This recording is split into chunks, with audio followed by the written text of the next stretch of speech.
Bueno, la verdad es que el tema de redención de penas por el trabajo, que es lo que voy a hablar hoy, pero que en realidad es trabajo semiesclavo que existe en el franquismo de primera hora. Bueno, de primera hora hasta etapas bastante prolongadas, hasta finales de los años 50.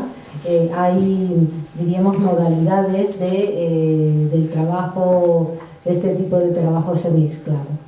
Yo creo que es imprescindible colocarlo dentro del marco de la avalancha, de la inmensa cantidad de presos políticos que nacen de la guerra, de la derrota del Frente Popular y del Frente Popular y de la República, no solo del Frente Popular, de toda la República, y por lo tanto, bueno, hay una inmensa masa de españoles que deben ser adoctrinados, que deben ser incorporados al régimen, pues desde la sumisión.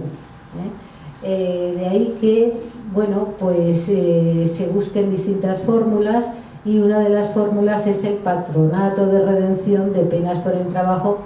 Es un título muy largo, Nuestra Señora de la Merced. Nuestra Señora de la Merced, que se pone bajo la advocación. Imaginaros primero el marco concentracionario, el marco carcelario de un país que tenía aproximadamente 26 millones de habitantes, y en el año 1939, cuando termina la guerra, pues tiene 280.000 presos. No precisa, porque esto es una de las artimañas del régimen, no precisar si son comunes o políticos, pero claro, la gran mayoría son políticos, y luego va bajando. Pero va bajando más que nada porque es que por mal que se les diera de comer, no podían, en fin, no se les podía mantener dentro de aquellas cárceles que eran absolutamente medievales, ¿no?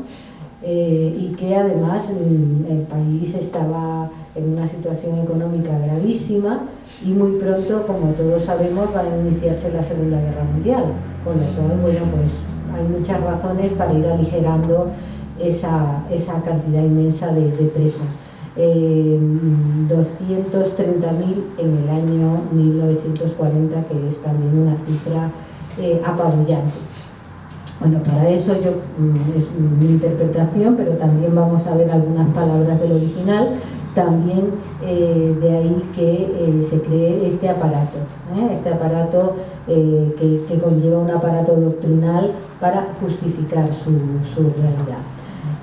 ¿Qué mejor que poner a trabajar a los presos? Claro, eso es una novedad, no del todo, porque realmente ya desde finales del 19 sí hay constancia de que se utilizan presos para obras públicas.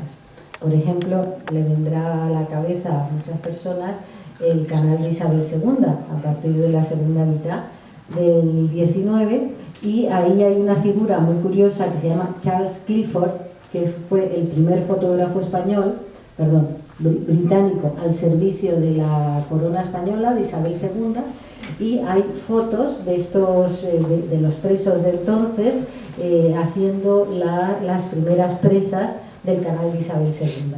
Y eran presos que estaban, bueno, pues sometidos a trabajo, diríamos, forzoso o forzado, al servicio de instituciones penitenciarias. O sea que, a pesar de que incluso diríamos que se pone la medalla, de que no, esto es una creación de Franco, no es así, previamente existía.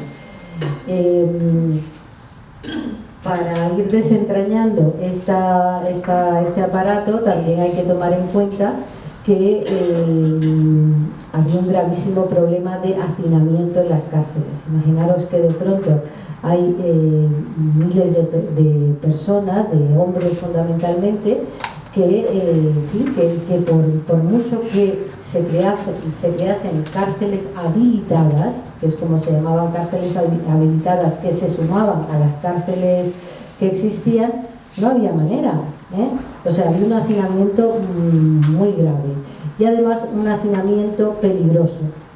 No es que se preocupasen demasiado de la suerte de los presos, pero el problema es que iba más allá de los presos, que es el problema higiénico, el problema médico, el problema de las enfermedades epidémicas. Es decir, ¿por qué había que tener un poquito de cuidado con este asunto? Pues porque se podían declarar epidemias de esas enfermedades que hoy en fin, nos suenan a medievales, pero que han estado presentes hasta anteayer en España, y que, bueno, pues desde el tifus exantemático, por supuesto que todos hemos oído hablar de la tuberculosis. La tuberculosis era terrible, y más por las condiciones de muchas cárceles. Por ejemplo, en el fuerte de San Cristóbal, en Pamplona, bueno, es que uno va allí y porque de vez en cuando se puede visitar, es impresionante porque está dentro de una montaña. No lo hizo Franco, se hizo a finales del 19 y uno dice, madre mía, pobrecillos, porque realmente, bueno, como tuvieras algún problema de pulmón, acababas con una tuberculosis galopante, ¿no? Por lo tanto, había varios problemas que resolver y el régimen además lo utiliza para domesticar, vamos a decirlo de una manera, con un término que se acerca, yo creo, a la realidad, ¿no? Someterles a un nuevo tratamiento para que se incorporasen al nuevo régimen victorioso. Y por lo tanto, bueno, pues en principio en estas cárceles están hacinados y por lo tanto se va a crear lo que se llama un fichero fisiotécnico, se le llama así, para que los que voluntariamente quieran incorporarse pues pasen a una ficha con sus datos de filiación y con el tipo de trabajo para el que se presta. Dicen, bueno, pues mira qué bien, que incluso lo van a elegir.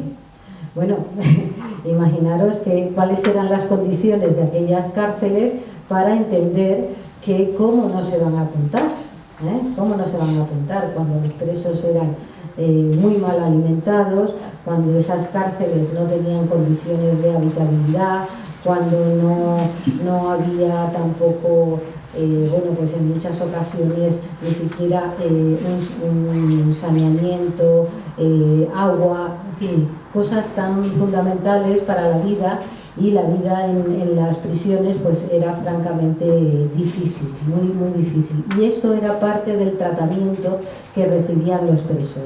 Es decir, bueno, o sea,